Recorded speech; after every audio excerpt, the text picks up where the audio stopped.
Hi everyone, आप सभी का मोस्ट वेलकम आपके इस ऑनलाइन प्लेटफॉर्म यानी कि टेक्स्ट बुक पर।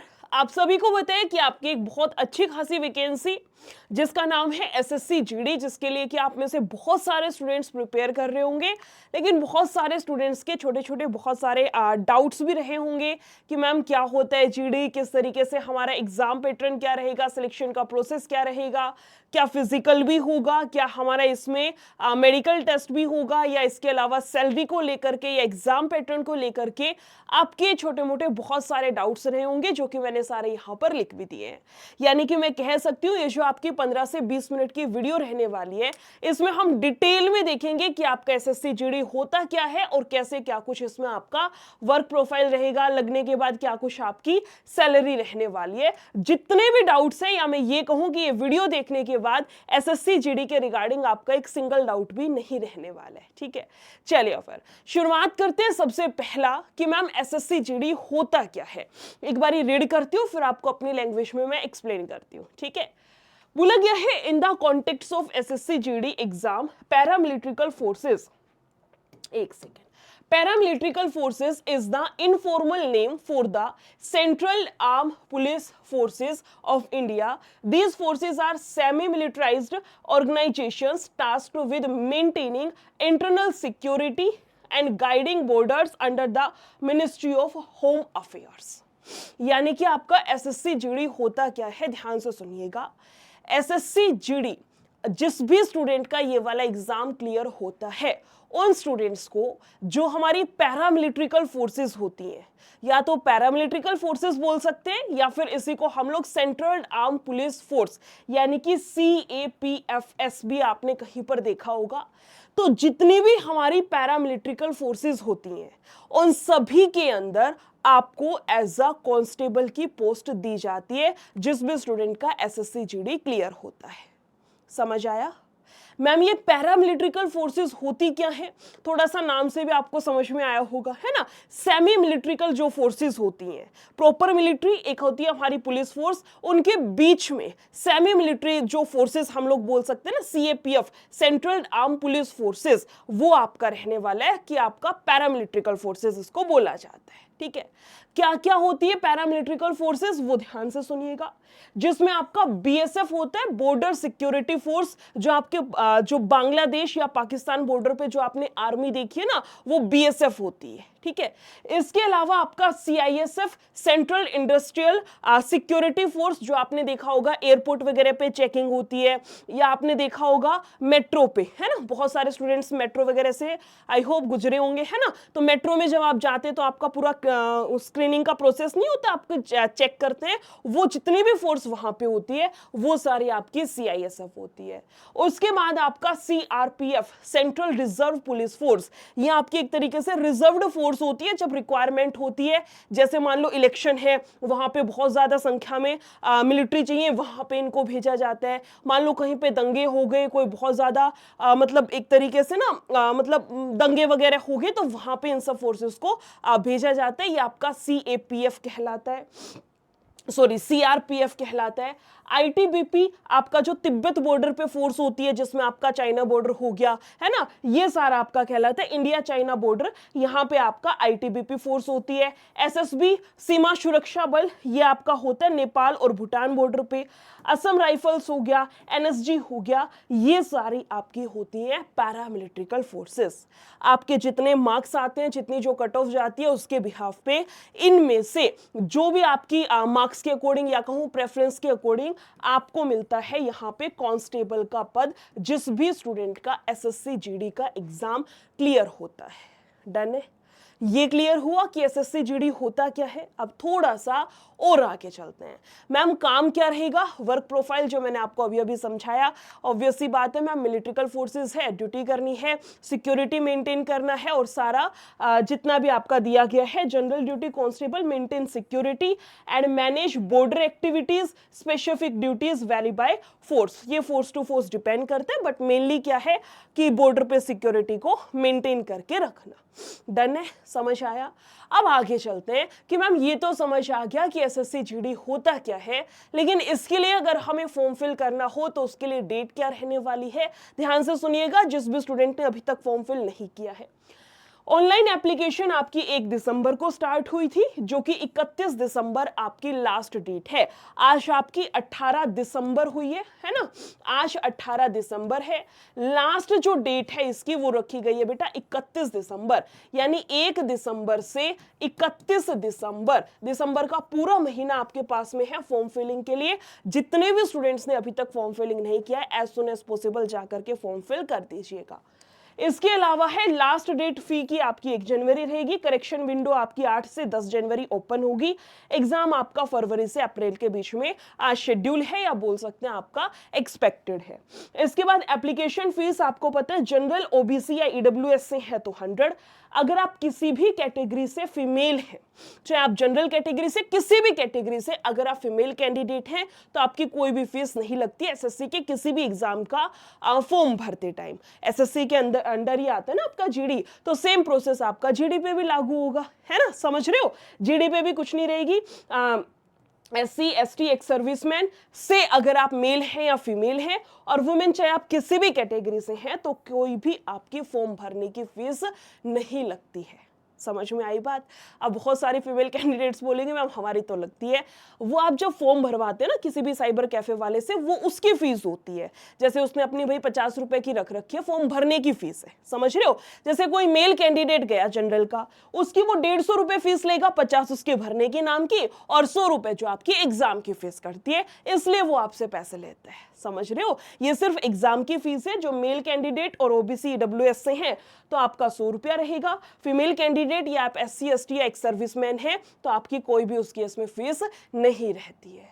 अब आगे आते हैं क्या कि मैम वैकेंसीज कितनी है, ये तो बता दिया आपने कि जाओ जाकर के फॉर्म भरवाओ, लेकिन वैकेंसीज का भी पता होना चाहिए।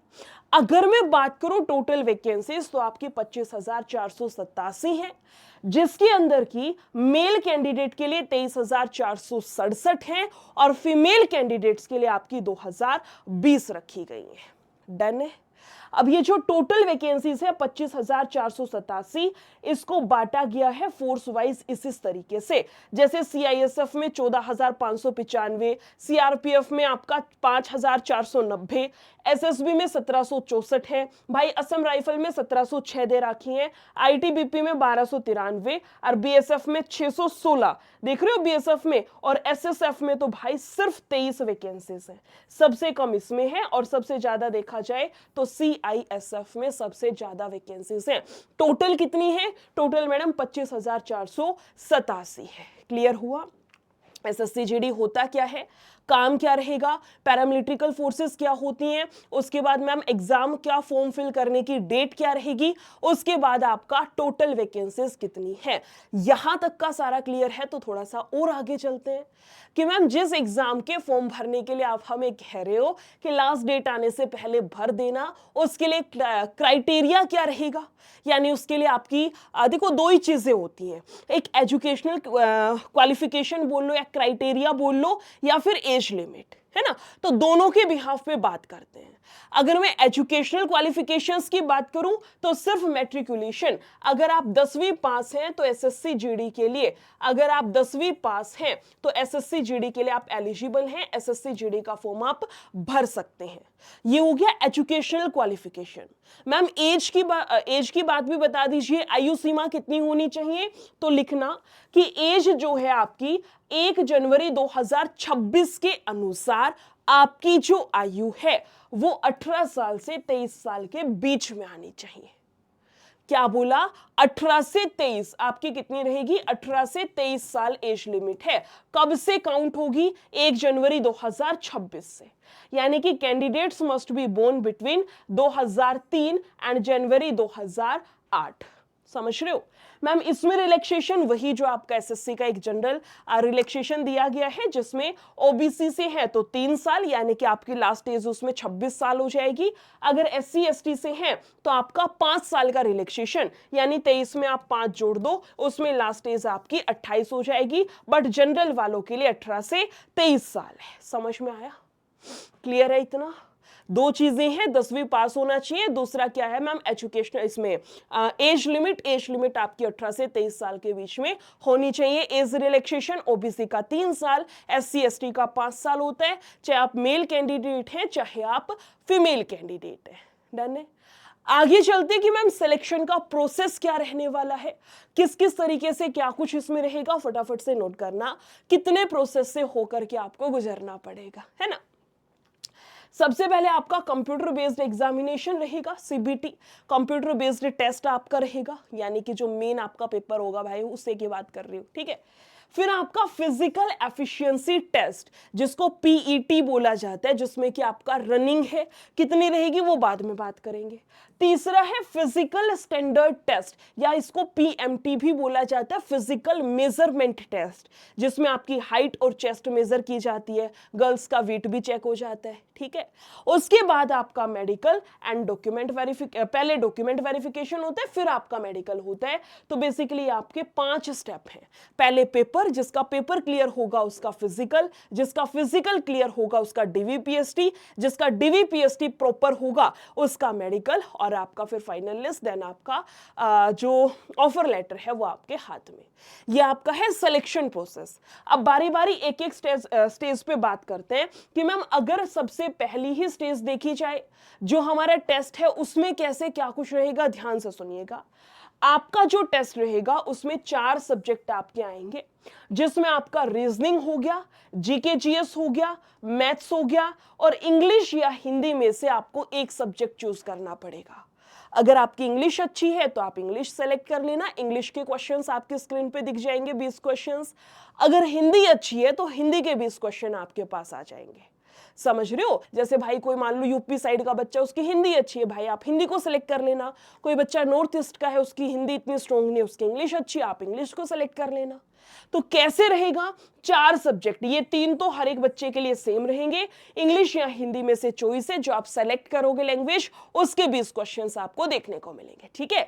हर एक सब्जेक्ट से 20 क्वेश्चंस, टोटल 80 क्वेश्चंस, और 160 मार्क्स आपका दिया गया है, यानी कि हर एक क्वेश्चन आपका 2 अंक का रहेगा। टाइम कितना रहेगा, 60 मिनट है, नेगेटिव मार्किंग 0.25 की रहेगी। लैंग्वेज मैंने आपको बताया ही, समझ में आई सारी चीजें। जो 4 से 5 स्टेप मैंने आपको बताया उसमें पहला स्टेप है रिटन एग्जाम। रिटन एग्जाम में ये सारा सब कुछ रहेगा। जिसका ये रिटन क्लियर हो गया ना, जिसका रिटन एग्जाम क्लियर हो गया, उसको अगली स्टेज के लिए बुलाया जाएगा, जो होता है पीईटी, फिजिकल एफिशिएंसी टेस्ट।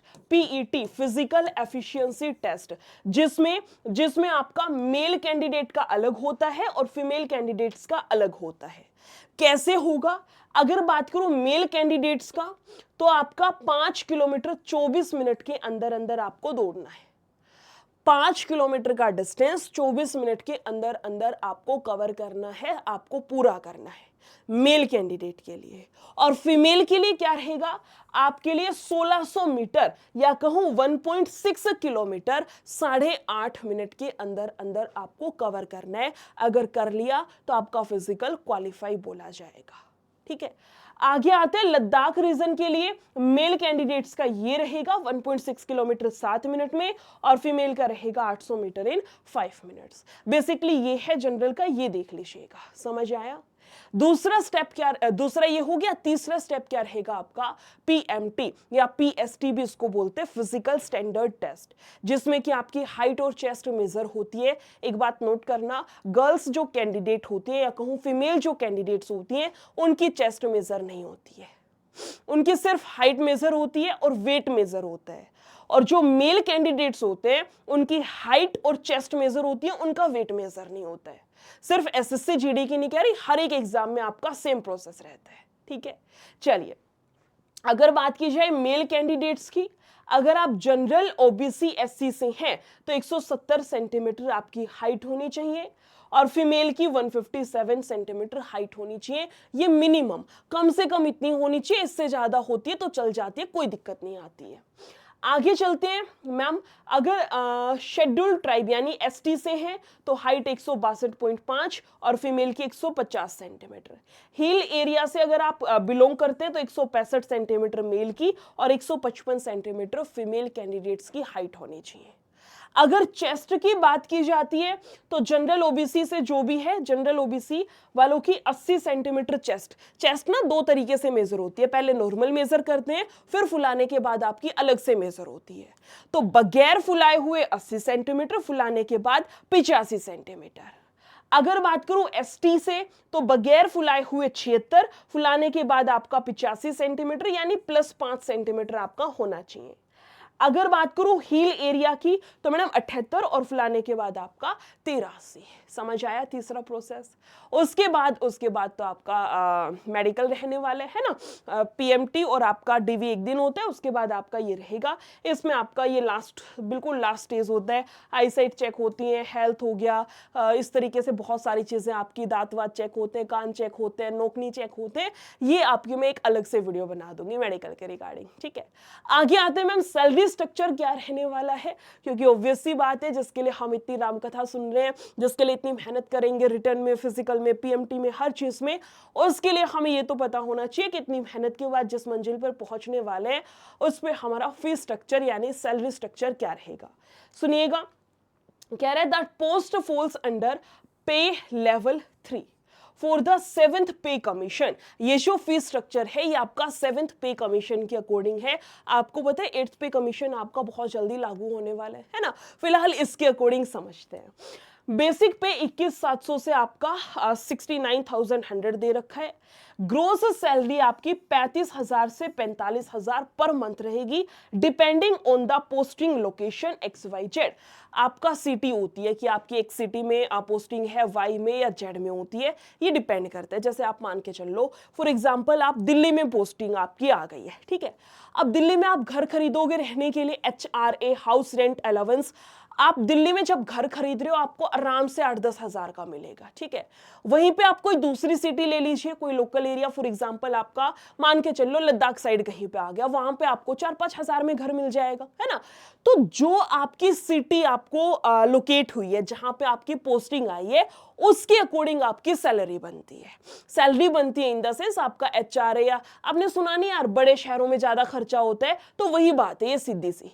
अब आप बड़े शहर में रह रहे हो, खर्चे ज्यादा होगा, तो उसके अकॉर्डिंग आपकी सैलरी उसमें थोड़ी सी ज्यादा होती है। वही एज कंपेयर टू आपका कोई कलीग है, वो मान लो किसी मतलब बहुत ज्यादा हाई एरिया में उसकी पोस्टिंग नहीं, उसकी सैलरी इतनी ज्यादा मतलब उसमें फिर HRA वगैरह इतना ज्यादा एड ऑन नहीं होता है, समझ रहे हो। मतलब थोड़ा सा आपका उस केस में फिर फर्क आ जाता है। बिल्कुल भी ये नहीं उसको 50,000 मिल रही है, आपको 30,000 मिल रही है, ऐसा भी नहीं होता, कुछ आपका फर्क आता है वहां पे। यानी सैलरी आपकी 35,000 से 45,000 आपकी बोला गया है, अप्रोक्सीमेटली इतना आपका ग्रोस सैलरी।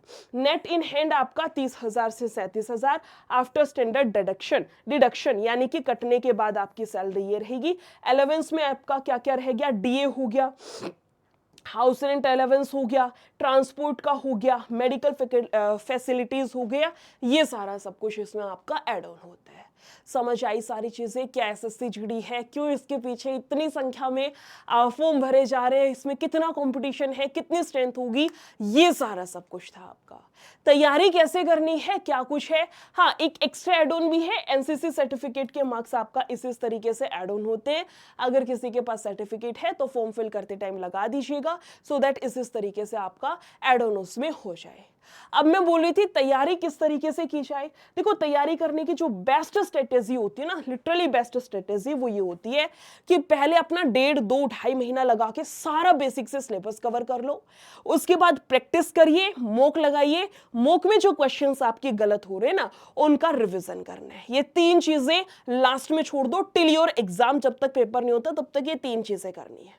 यानी कि आपका दोनों चीजें, SSC GD का बैच हो गया और साथ में मॉक टेस्ट, साथ में आपकी टेस्ट सीरीज बोल लो या मॉक टेस्ट बोल लो, जो भी आप बोलते हो, ये दोनों चीजें मिला करके आपका 369 रुपए में है। 369 रुपए आपका जब होगा जब आप कूपन कोड का यूज करेंगे। कूपन कोड है NISHA22, इसका यूज कर लीजिएगा सो दैट आपका जो बैच है इसका प्राइस कम होके 369 में हो जाए। क्या क्या रहेगा इसमें बेटा, दोनों चीजें आपकी, दोनों का मतलब जो आपका जीडी का बैच है जिसमें बेसिक से टॉपिक वाइज टाइप वाइज चल रहे हैं, बैच भी आपका अभी स्टार्ट हुआ है, बहुत ज़्यादा पुराना बैच नहीं है कि सोचो मैम हम कैसे पूरा करेंगे, अभी 8-7 ही क्लास हुई है, उसमें बहुत ज़्यादा नहीं हुआ है, ठीक है। कैसे पहुंचना है उसके लिए बता दे रही हूं। आप जब यही वाली वीडियो खोलेंगे ना, फिलहाल जो मैं आपके लिए वीडियो बना रही हूं, आप जब इस वाली वीडियो को खोलेंगे और जब इसमें थोड़ा सा नीचे स्क्रॉल करेंगे, एक सेकेंड खुल जा सेम सेम, हाँ, इस वीडियो में जब आप नीचे स्क्रॉल करना MORE मोर पर, MORE मोर पर, जब आप इस वीडियो में मोर पे जाओगे तो बेटा सेम ऐसा डिस्क्रिप्शन बॉक्स आपके पास में खुलेगा, ठीक है। इसमें जाओगे तो आपको नजर आएगा SSC GD batch buy now, इस पे क्लिक करना, ठीक है। जैसे ही क्लिक करेंगे आपके सामने ये नजर आएगा आपको, है ना, बस यहाँ पे डायरेक्टली आपको दे रखा है 369।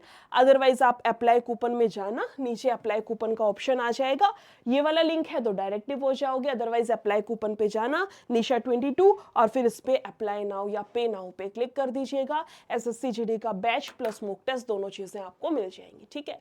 फिर भी कोई और डाउट है तो कॉमेंट सेक्शन में बता दीजिएगा। नेक्स्ट किसी और वीडियो के साथ मिलते हैं। Thank you so much, take care, bye bye.